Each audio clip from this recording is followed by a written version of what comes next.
Texas A&M men's golf back on the mainland after a trip to Hawaii in the John A. Burns Invitational. And here to talk about it on another edition of Higgins Hindsights is the head coach himself, JT Higgins, and senior golfer Ben Kranzer. As we welcome you to 12th Man Studios, I'm Jacob Ersky. Now, Coach, third place finish out of 17 teams. 6 of those teams were in the top 50. A little bit more on that later, but it was y'all's 15th consecutive trip to Hawaii. Yeah. Can you talk about just the overall experience of spending a week out there and just golfing in a type of environment like that? Well, I'll probably let Ben tell you about Hawaii. I was stuck in LA with Ladria at the Northern Trust. You know, he was playing in the Monday qualifier to try and in the collegiate showcase. So he was trying to get into the LA Open. So I was out there with him, stuck in Malibu and Beverly Hills and Santa Monica. So stuck in Malibu. Yeah. So while these guys were in Hawaii having a great time, I was stuck in LA. So, but anyway, no, me and Adria flew over on Tuesday and met the team. So they got to do all the fun stuff before we got there, and then we just played golf. So, but it's our 15th straight trip for the team to go. They always have a great experience. I think we're going to work it out next year where we actually get to do both the Northern Trust and Hawaii, where the player that goes to Northern Trust gets to experience both things. But you know, Adria was willing to make that sacrifice for a chance to play in the LA Open. Very cool, very cool. And Ben, you're a senior. This wasn't your first trip over there, but can you talk about the experience of getting that opportunity and being able to play at a place like that? I mean, whenever you get a chance to go to Hawaii, it's pretty sweet. So can't complain. And we got to do a bunch of fun activities while we were there before we started playing. We got to play a couple other nice golf courses while we were there too. So that's always fun, and not many people get to go to Hawaii. So tell them what you got to do. Yeah, we got to the first day when we got there. We got to go on a boat tour. We got to go snorkeling. We kind of just went around the island and got to see some sea turtles and fish and stuff like that. That was pretty fun. Actually, some whales too. Cool. And then the second day, we got to, which was really cool, we got to go up in a helicopter and do like a helicopter tour around the island. And that was probably the coolest thing I've ever done, seeing that. And we got to do, I thought it was really cool because we got to do the Jurassic Park tour. So like while we were going through, I guess if anybody's seen Jurassic Park, probably a lot of people, the opening scene when you come in, they go to the waterfall. We got to do that, and they were playing the music the whole time. It was incredible. That is incredible. Mixing business with pleasure, not a bad combination there. And I'm sure that trip was made a little bit sweeter by the fact that y'all played so well and finished so well. A third place finish out of 17 teams. We mentioned it earlier, 6 of those teams. In fact, the top 6 finishers in that tournament all ranked in the top 50. But after struggling the past 2 tournaments, not getting the results that y'all may have wanted, what clicked in this tournament? What changed and what allowed y'all to finish this strong? I think we just stuck to what we do. You know, we really believe in how we go about things and the way we attack a golf course and in our approach and getting ready. So we really try to stick to that. And we attack the par 5s. We feel like we're a great putting team. We need to get our confidence back on the greens.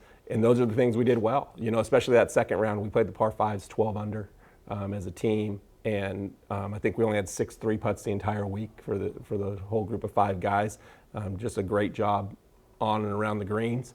And so those are the things, and I think our confidence is just getting back. You know, we know we're a really good golf team, and just believing in yourself is such a huge part of this game. And so we've just really tried to be positive with the guys and just keep encouraging them and keep getting them to work hard and get better. And I think we're starting to see the fruits of the labor. Individually for you, Ben, a top half finish, a very strong finish for you, carding rounds of 74, 74, and then 71 to finish 3 over.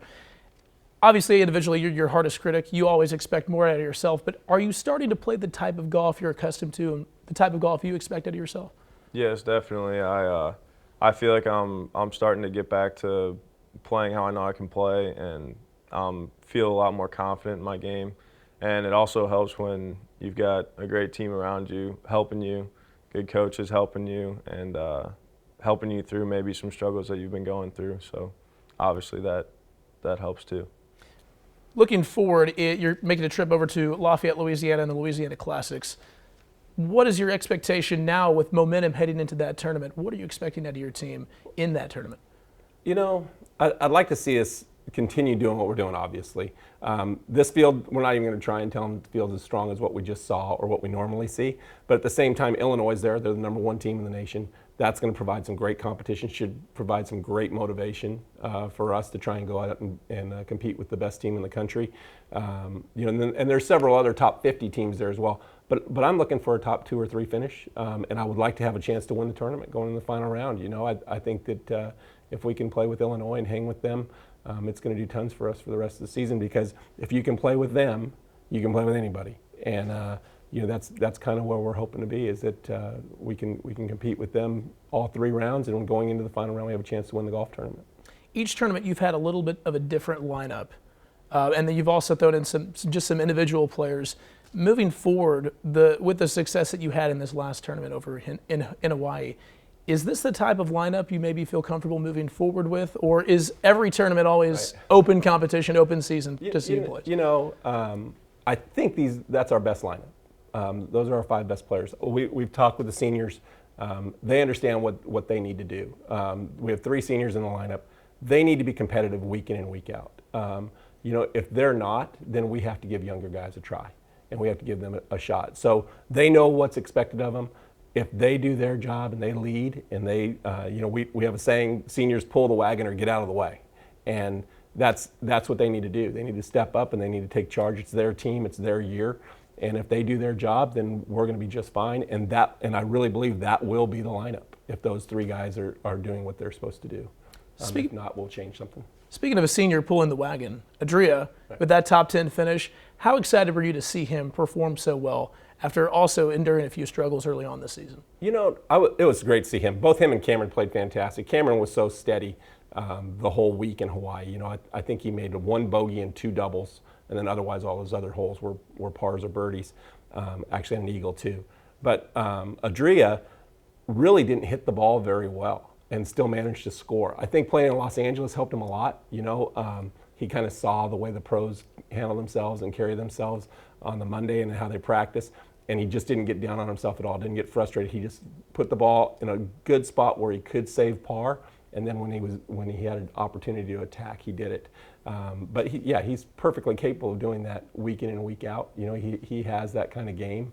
And he should be playing, finishing top 10, maybe challenging to win a golf tournament here and there coming down the stretch. Well, we're excited to see what happens in the future, obviously with momentum in y'all's favor, and wishing y'all best of luck as y'all head to the Louisiana Classics in Lafayette. Thank you, Jake.